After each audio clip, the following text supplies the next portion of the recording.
Hello everyone, Namadan Gauri and hello my dear MG squad. ஒரு விஷயம் யோசிச்சிருக்கீங்களா? ஹிஸ்டாரிக்கலா இஜிப்டியன்ஸ்ல ஆரம்பிச்சு 5000 வருஷத்துக்கு முன்னாடி இருந்த இஜிப்டியன் சிவிலைசேஷன்ல இருந்து இப்போ நம்ம கடைசியா பார்த்த மொகல்ஸ் வரைக்கும், முகலாயர்கள் வரைக்கும் எல்லாருமே ஒரு ட்ரெஷரி வச்சிருக்காங்க.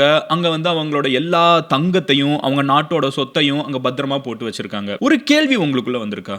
எனக்குள்ள வந்துச்சு. என்ன கேள்வின்னு பாத்தீங்கன்னா, நம்ம தஞ்சாவூர்ல இருந்து ஆரம்பிச்சு இன்னைக்கு உலகம் ஃபுல்லா பேசப்படக்கூடிய அளவுக்கு இருக்கக்கூடிய ஒரு மிகப்பெரிய சாம்ராஜ்யம் சோழர்களோட சாம்ராஜ்யம். கரெக்டா? இந்த சோழர்களோட சாம்ராஜ்யத்துல மிகப்பெரிய கோவில் 1000 வருஷம் கழிச்சு, 100 வருஷம் இல்ல, நம்ம ஒரு பில்டிங் கட்டணும்னா இன்னைக்கு 50 வருஷம் தாங்குமா, 20 வருஷம் தாங்குமா, 10 வருஷத்துல ரெனோவேட் பண்றோம்.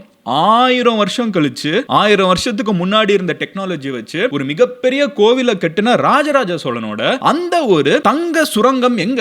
அந்த ஒரு தங்கம் போட்டு வச்ச புதையல் எங்க? பத்மநாப சுவாமி கோவில் கீழே போய் பார்த்தா அவ்வளோ தங்கம் இருக்குது. இப்போ ராஜராஜ சோழன் அந்த கோவிலை கட்டினது மட்டும் பெருசு இல்ல, 1,30,000 டன் சம்திங் அவ்வளோ கிரானைட்ஸ் வச்சு அந்த கோவில் கட்டினது பெருசு மட்டும் இல்ல. அது கூடவே பாத்தீங்கன்னா பே ஆஃப் பெங்கால என்னமோ அவரோட லேக் மாதிரி யூஸ் பண்ணிருக்காரு. அந்த இடத்துல இருக்கக்கூடிய அவ்வளவு வணிகத்தை, அவ்வளோ பிசினஸ் சோழர்கள் கண்ட்ரோல் பண்ணிருக்காங்க. அவரோட காலகட்டத்தில் ஆரம்பிச்சு அதுக்கப்புறம் அவரோட பையனோட காலகட்டத்தில் அதுக்கப்புறம் அப்படின்னு சொல்லிட்டு ஜெனரேஷன்ஸா கண்ட்ரோல் பண்ணிருக்காங்க. அப்ப இதெல்லாம் எவ்வளவு தங்கம் தங்கம் தங்கம்னு சேர்ந்திருக்கும். அன்னைக்கு மேஜர் கமாடிட்டி தங்கம் தான். கரெக்டா? யுனிவர்சல். இப்போ இந்த தங்கத்தெல்லாம் சோழர்கள் எங்க வச்சிருக்காங்க அப்படிங்கிற ஒரு கேள்விதான் இன்னைக்கு வீடியோல நம்ம தேடி போய் பார்க்க போறோம். இன்னைக்கு சோழர்களோட அந்த தங்கம் எங்க இருக்குது? சோலாஸ் கோல்ட், வேர் இஸ் இட்? இன்னைக்கு வீடியோல ஒரு பயங்கர எக்ஸைட்டிங்கான டைம் டிராவல் பண்ணி 1000 வருஷத்துக்கு முன்னாடி வாழ்ந்த ராஜராஜனோட காலகட்டத்திலேயே எப்படி நம்ம தமிழ்நாடு இருந்துச்சு, எப்படி இந்த தஞ்சை பெரிய கோவில் கட்டப்பட்டுச்சு, அப்ப அந்த தங்கம் எல்லாம் எங்க வச்சிருந்தாங்க? தங்கம் வச்சிருந்தாங்க. ஓகேவா? சும்மா ஒரே ஒரு ரெஃபரன்ஸ் சொல்றேன். ஒரு கல்வெட்டுல போட்டிருக்குது, குந்தவை, அதாவது ராஜராஜ சோழனோட சிஸ்டர், அவங்க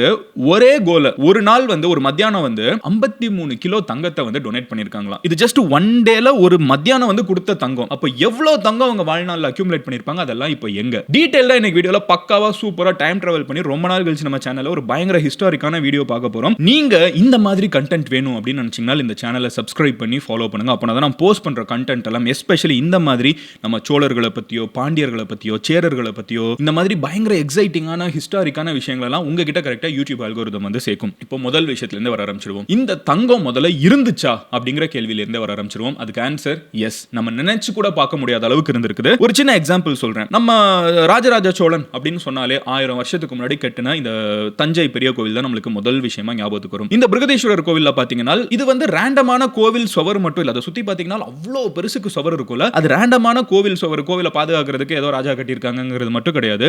it is a public white paper. லிட்டரலா ராஜராஜ சோழன் அவரோட ஆட்சி காலகட்டத்தில் எக்ஸாக்ட்டா உங்களுக்கு சொல்றோம்னா 275th day of his 25th year of his reign. ஓகேவா? அவர் ஆட்சிக்கு 25வது வருஷத்துல 275வது நாள்ல, அதாவது அவரோட 25th இயர் ஆஃப் ரூல், அவரோட ஆட்சியில 25th இயர் ஆஃப் ரூல்ல 275th டேல ராஜராஜ சோழன் ஒரு ஆர்டர் போடுறாரு. ஓகேவா? அவர் என்ன ஆர்டர் போடுறாரு?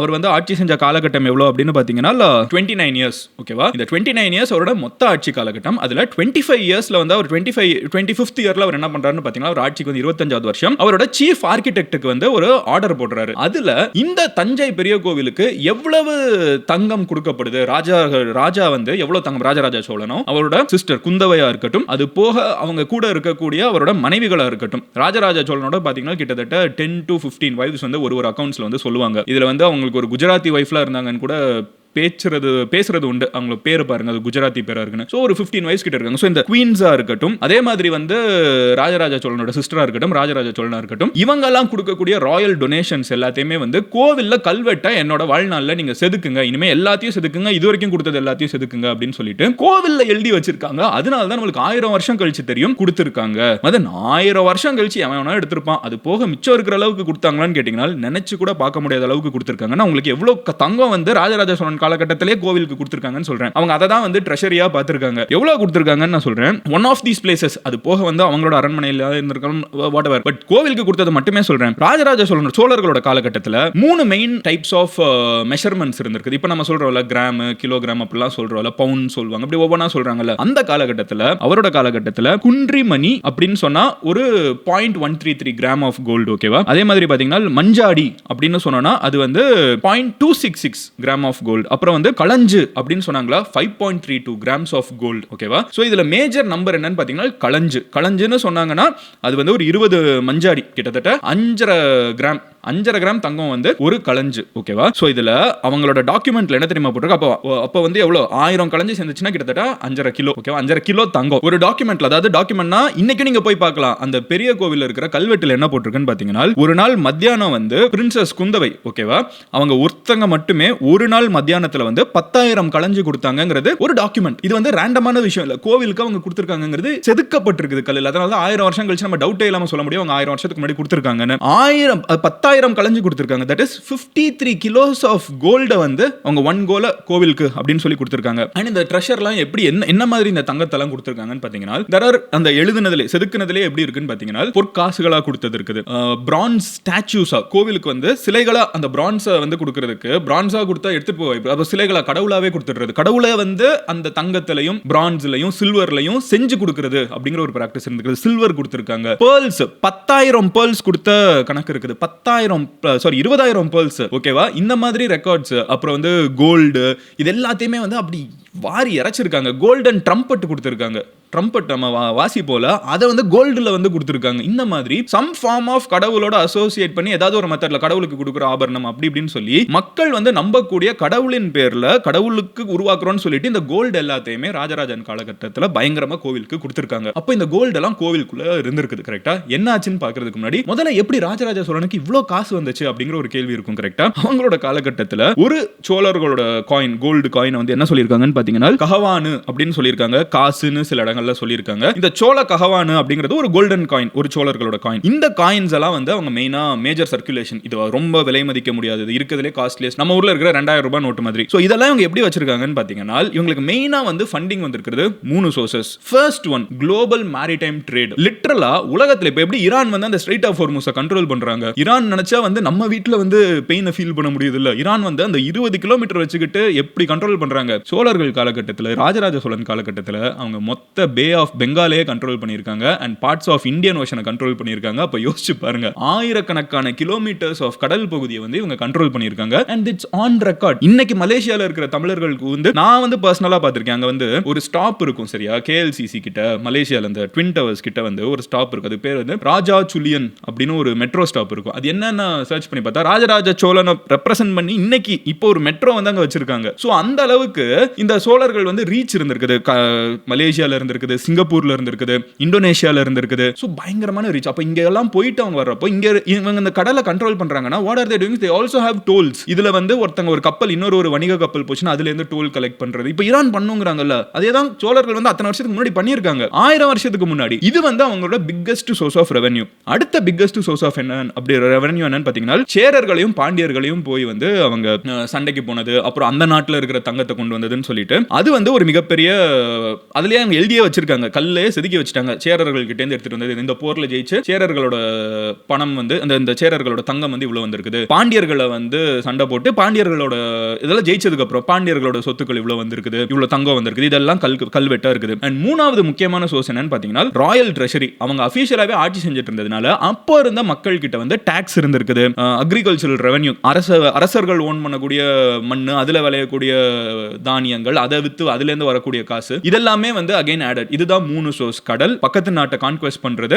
அண்ட் அது போக உள்நாட்டுக்குள்ளே இருக்கக்கூடிய டாக்ஸ் ரெவென்யூ சிஸ்டம். இப்போ இது எல்லாத்தையும் வச்சுக்கிட்டு யோசிச்சு பாருங்க. அவர் வந்து நம்மளுக்கு தெரிஞ்சா இப்போ நம்ம பேசுறப்பமே நம்ம சொன்ன கிட்டத்தட்ட 29 இயர்ஸ் அவரோட ஆட்சி காலகட்டத்தில் அவர் மட்டுமே இருந்திருக்காரு. அவரோட கடைசி வருஷங்கள் வந்து அவர் என்ன பண்றாருன்னு பாத்தீங்கன்னா, அவரோட பையன் ராஜேந்திர சோழனையுமே வந்து அவர் கூட சேர்த்துக்கிறாரு. அப்போ 2 பேரும் சேர்ந்து ஆட்சி பண்றாங்க. ராஜராஜ சோழன் இறந்த உடனே ராஜேந்திர சோழன் அதை டேக் ஓவர் பண்றாங்க. ஆக்சுவலி ராஜராஜ சோழனோட ரீச்சை விட ராஜேந்திர சோழன் வந்து இன்னமும் அதிகமா போய் கான்குயர் பண்றாங்க. he is going even beyond his father. அவ்வளோ கான்குயர் பண்ணி எல்லாமே உள்ள வந்திருக்குது. அது என்ன இருக்கு அப்படின்னு பாத்தீங்கன்னா, அதுதான் ஒரு இன்ட்ரெஸ்டிங்கான விஷயம். ஃபர்ஸ்ட், பல நாட்டுல இருக்கக்கூடிய மன்னர்கள் மாதிரி ராஜராஜ சோழன் எல்லாத்தையும் ஒரு இடத்துல சேர்த்து வைக்கணும்னு நினைக்கல. அவங்களுக்கு வந்த கோல்ட அவங்க மறுபடியும் மக்கள் கிட்டே ரொட்டேஷன்ல விட்டுருக்காங்க. his gold was liquid cash. எப்படின்னு நான் சொல்றேன் கேளுங்க. இந்த தங்கம் எல்லாம் வந்து டொனேட் பண்றாங்கல்ல, கோவில் கிட்ட போயிடுது. இப்போ இந்த கோவில், பிருகதீஸ்வரர் கோவில் என்ன பண்ண ஆரம்பிக்கிறாங்கன்னு பாத்தீங்கன்னா, லேட்டர் காலகட்டங்கள்ல ஒருத்தங்க வந்து ஒரு வணிகன், ஒரு பிசினஸ்மேன் வந்து கடன் கேட்கறாங்கன்னா பண்ணுவாங்கன்னா அவங்க கிட்ட கோல்டு கொடுத்துறது. ஓகே நீ போய் இதை பிசினஸ் பண்ணு. அவங்க திருப்பி அதை கொடுக்கணும்ல, அப்போ வந்து அவங்க டைரக்டா கோல்டா வாங்குறது இல்ல. இந்த கோவிலுக்கு தேவையான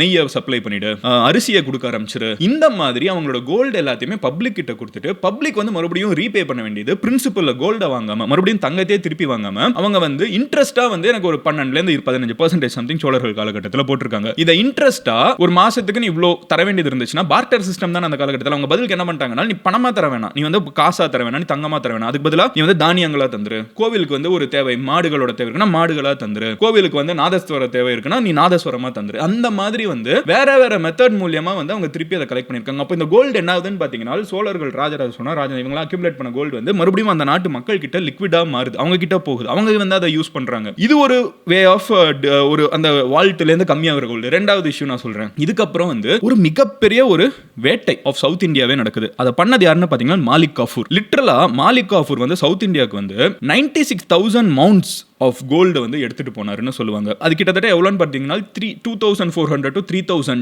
டன் கோல்டு வந்து மாலிக் கஃபூர் வந்து சவுத் இந்தியாவை வந்து படையெடுத்து வந்து நம்ம ஊர்ல இருக்கிற கோவில்கள், நம்ம ஊர்ல இருக்கிற ராஜாக்கள் அவங்க கிட்ட இதெல்லாம் புடுங்கிட்டு திருப்பி போனது வந்து டன் கணக்குல கோல்டு. அது எவ்வளவு thousands of tons of gold. இதை வந்து அவர் திருப்பி கொண்டு போறதுக்கு, டெல்லி அந்த நார்த் இந்தியாவுக்கு கொண்டு போறதுக்கு 312 எலிஃபென்ட்ஸ் யூஸ் பண்ணிருக்காங்களா. 312 யானைகள். 312 யானையில தங்கமான்னு யோசிச்சுட்டே இருக்கிறப்ப இன்னொரு தலை சுத்தி போகிற விஷயம் சொல்றேன். அது கூடவே 20,000 குதிரைகளும் வந்து இந்த தங்க கொண்டு இங்க இருந்து கிளம்பி அங்க போயிருக்குது. சோ இந்த மாதிரி போனதுல வந்து தஞ்சாவூர்ல இருந்தும் போயிருக்கும், பிருகதேஸ்வரர் கோயில்ல இருந்தும் போயிருக்கும் அப்படின்னு சொல்லி சில பேர் சொல்றாங்க. இன்னொரு சில பேர் என்ன சொல்றாங்கன்னு பாத்தீங்கன்னா, அதுல போச்சோ அந்த ரெய்டுல போச்சோ இல்லையோ அதுக்கப்புறம் வரக்கூடிய மன்னர்கள் இருக்காங்கல்ல, மராட்டாஸ் வந்து ஆட்சி செஞ்சிருக்காங்க, மராத்தியர்கள் ஆட்சி செஞ்சிருக்காங்க, நாயக்கர்ஸ் வந்து ஆட்சி செஞ்சிருக்காங்க, விஜயநகர எம்பையர் ஆட்சி செஞ்சிருக்காங்க. இதுக்கப்புறம் வரக்கூடிய அதுக்கப்புறம் 1000 வருஷம் ஆட்சி செஞ்சிருக்காங்க, பிரிட்டிஷர்ஸ் ஆட்சி செஞ்சிருக்காங்க. இப்படி வந்த ஒரு பேட்ச் ஆஃப் ரூலர்ஸுமே வந்து இந்த கோல்ட ரீசைக்கிள் பண்றாங்க, ஏதோ உருக்கிடுறாங்க. உருக்கிட்டு அவங்களுக்கு தேவையான மாதிரி அந்த கோல்டு உருவாக்குறது. இப்போ கோல்டு காயின் உருவாக்கணும்னா ராஜராஜ சோழனோட உருக்கி முடிச்சுட்டு இவங்களோட பேரை போட்டு புது காயின்ஸ் வந்து பிரிண்ட் பண்றது, அதை மக்களுக்குள்ள சர்க்குலேஷன் கொடுறது. புதுசா வேற ஒரு சிலை இருக்குன்னா அந்த சிலையை உருக்கிட்டு வேற ஒரு சிலையை வந்து அதே மாதிரி செஞ்சுக்கிறது. ஸோ இந்த மாதிரி ஸ்மெல்டிங் ப்ராசஸ்ல வந்து நிறைய வந்து மறுபடியும் ரீசைக்கிள் ஆகி ஒரு பஞ்ச் ஆஃப் கோல்டு போயிருக்குங்கிறாங்க. இது வந்து பிரிட்டிஷர்ஸ் காலகட்டம் வரைக்குமே வந்து இந்த தங்கம் வந்து சுரண்டப்பட்டிருக்கும் அப்படின்னு வந்து தியரிஸ் இருக்குது. இப்போ கடைசியில் பார்த்தீங்கன்னா ராஜராஜ சோழனோட அந்த தங்க சுரங்கம் எங்க அப்படின்னு கேட்டீங்கன்னா யாருக்கு தெரியும்? நம்ம கையில் இருக்கிற ஒரு தங்கம் எங்கேருந்து வந்துச்சுன்னு யாருக்கு தெரியும்? எங்கெல்லாமோ ஸ்மெல்ட் ஆகி அது ரீசைக்கிள் ஆகி அப்படி போக ஆரம்பிச்சிருச்சு. ஓகேவா? ஆனா நம்ம வந்து என்னைய பொறுத்த அளவுக்கு நான் ஸ்ட்ராங்கா சொல்றேன், நீங்க நம்புறீங்களா இல்லைன்னு சொல்லுங்க. இந்த ஒரு ஐடியா இருக்குல்ல, இதை வந்து நம்ம கல்வெட்டுல எழுதி வச்சிருவோம். 1000 வருஷம் கழிச்சு இது எவ்வளவு ஒரு பயங்கரமான விஷயம் யோசிச்சு பாருங்களேன். 1000 வருஷத்துக்கு முன்னாடி அவர் ஒரு கல்வெட்டுல வந்து இதை செதுக்கி வச்சுட்டு போயிடுறாரு. அவர் என்ன நினைச்சு இதை செதுக்குனாருன்னு எனக்கு தெரியாது. இது வந்து ஒரு பல காரணங்கள் இருக்கலாம். டிரான்ஸ்பரன்சி, ஃபர்ஸ்ட் ஆஃபீஸ்க்குள்ள என்ன இருக்குது, இதுக்குள்ள எவ்வளவு பணம் இருக்குது, இதை எழுதி வச்சாச்சுன்னா அவர் இறந்து போய் ஒரு 10 வருஷம் கழிச்சு வரவங்க கூட வந்து அங்க இருக்கிற கோவில் இருக்கிறவங்க யாரும் கொள்ளையடிச்சிருக்க கூடாதுல்ல. புதுசா ஒருத்தர் தலைவர் வருவார், வேற ராஜா வரலாம், யாருனாலும் வரலாம். பட் கொடுத்தது எங்க? இதை இவங்க கிட்ட கொடுத்தியா? ஓகே, அதுக்கான கணக்கு இருக்கா? அவங்க அதுக்கு இன்ட்ரெஸ்ட் கரெக்டா பே பண்றாங்களா? இது எல்லாத்தையும் நம்ம கரெக்டா கேள்வி கேட்க முடியும். கரெக்டா? சோ கல்வெட்டுல இந்த அது வந்து ஒரு சின்ன சர்ச் பண்றப்போ நிறைய என்ன சொல்றாங்கன்னு பாத்தீங்கன்னா, இந்த அளவுக்கு டீடைல்டா ஃபினான்ஷியல் ரெக்கார்ட்ஸ் வந்து நிறைய கண்ட்ரீஸ்லயே இருக்குது, நாடுகள்லயே இருக்குது. அவ்வளோ டீடைல்டா வந்து அவங்க இவ்வளோ கொடுத்தாலும் ஒரு பேர்ல் வந்தது கூட வந்து விடாம அவங்க கம்ப்ளீட்டா கணக்கு போட்டு கொடுத்துருக்காங்கிறது வந்து ஒரு ஃபேசினேட்டிங்கான விஷயம். எனக்கு இதுல இன்ட்ரெஸ்டிங்கா இருந்தது என்னன்னு பாத்தீங்கன்னா, இவங்கெல்லாம் நம்மளுக்கு முன்னாடி வாழ்ந்த மிகப்பெரிய மன்னர்கள், அதை பத்தி நம்ம பேசுறோம், ஒரு மான்யூமெண்ட்டை பார்க்குறோம், ஒரு கோவிலை பார்க்குறோம், இதெல்லாம் நம்ம பார்த்துட்டு இருக்கோம். பட் அவர் அந்த 1000 வருஷத்துக்கு முன்னாடி செஞ்ச ஒரு செயல் வந்து இன்னைக்கு 2026ல ஒரு யூடியூப் அப்படிங்கிற ஒரு ரொம்ப நியூ ஏஜான ஒரு பிளாட்ஃபார்ம்ல இன்டர்நெட் மூலமா உலகத்துல ஏதோ ஒரு இடத்துல இருக்கிறவங்க தெரிஞ்சுக்கிறதுக்கு கூட வந்து ஃபெசிலிட்டேட் பண்ற ஒருத்தங்களோட எஃபர்ட், அங்க ஒருத்தங்க வந்து இதை டாக்குமெண்ட் பண்ணணும்னு நினைச்ச ஒரு ஐடியா. இந்த மாதிரி சில ஐடியாஸ் வந்து எவ்வளவு ஃபேசினேட்டிங்கா இருக்குது. எனக்கு அது வந்து இதுல ரொம்ப இம்ப்ரெசிவா இருந்துச்சு. அவர் அதை கல்வெட்டா வைக்காம அது வந்து ஒரு பேப்பர் டாக்குமெண்டாவோ இல்ல வந்து ஒரு 4 கல் ஏடுகள்ல வச்சு நாங்க வந்து ரூம்குள்ள பூடி வச்சோம்னு சொன்னா அவன் அடிச்சுட்டு போறேன், அதையும் சேர்த்து அடிச்சுட்டு போயிருப்போம். என்னெல்லாமோ நடந்திருக்கலாம். பட் அது கல்வெட்டுல செதுக்கணும்னு நினைச்ச ஒரு பாயிண்ட் வந்து எனக்கு ரொம்ப ஃபேசினேட்டிங்கா இருந்துச்சு. உங்களுக்கு இந்த மொத்த இதுல வந்து எது ரொம்ப ஃபேசினேட்டிங்கா இருந்துச்சு? இந்த ஒரு மேட்டர் கவனிச்ச மாதிரி இது இன்ட்ரெஸ்டிங்கா இருக்கு அப்படின்னு நீங்க எதை நினைக்கிறீங்க கமெண்ட் செக்ஷன்ல சொல்லுங்க. இது போக உங்களுக்கு வேற ஏதாவது ஒரு இன்ட்ரெஸ்டிங்கான டாபிக், நம்ம ஊர்ல நம்ம இந்த மாதிரி டாபிக் எல்லாம் பேசி நாளாச்சு மாதிரி இந்த மேட்டர் பேசி செம்ம இன்ட்ரெஸ்டிங்கா இருக்கும்னு ஏதாவது நினைச்சீங்களும் அதை கமெண்ட் செக்ஷன்ல சொல்லுங்க. நீங்க இந்த மாதிரி எக்ஸைட்டிங்கான டாபிக் தெரிஞ்சுக்கணும்னு நினைச்சீங்கன்னா சப்ஸ்கிரைப் பண்ணுங்க. எனக்கு சப்ஸ்கிரைப் பண்ற நம்பர்ஸை பார்த்து தான் ஓகே உண்மையிலே இத்தனை பேர் இந்த கண்டென்ட்டுக்காக ஸ்பெசிஃபிக்கா பார்க்கணும்னு நினைக்கிறாங்கிற நம்பர் எனக்கு ஈஸியா தெரியும். ஸோ சப்ஸ்கிரைப் பண்ணுங்க. எனக்கு ஓவரால் நம்பர்ஸ் வந்துடும். இத்தனை பேர் சப்ஸ்கிரைப் பண்ணிருக்காங்க, அப்போ அத்தனை பேர் இந்த டாபிக்கை கேட்கறாங்க அப்படின்னு என்னாலையும் புரிஞ்சுக்க முடியும். நீங்க என்ன பர்சனலா ஃபாலோ பண்ணணும்னு நினைச்சீங்கன்னா எந்த சோஷியல் மீடியானாலும் ஃபாலோ பண்ணுங்க. ஈஸியா எனக்கு மெசேஜ் பண்ணலாம், அடுத்து என்ன பேசணுங்கிறத டிஸ்கஸ் பண்ணலாம். I'll see you tomorrow. Love you all. Take care. Bye. Cheers MGs.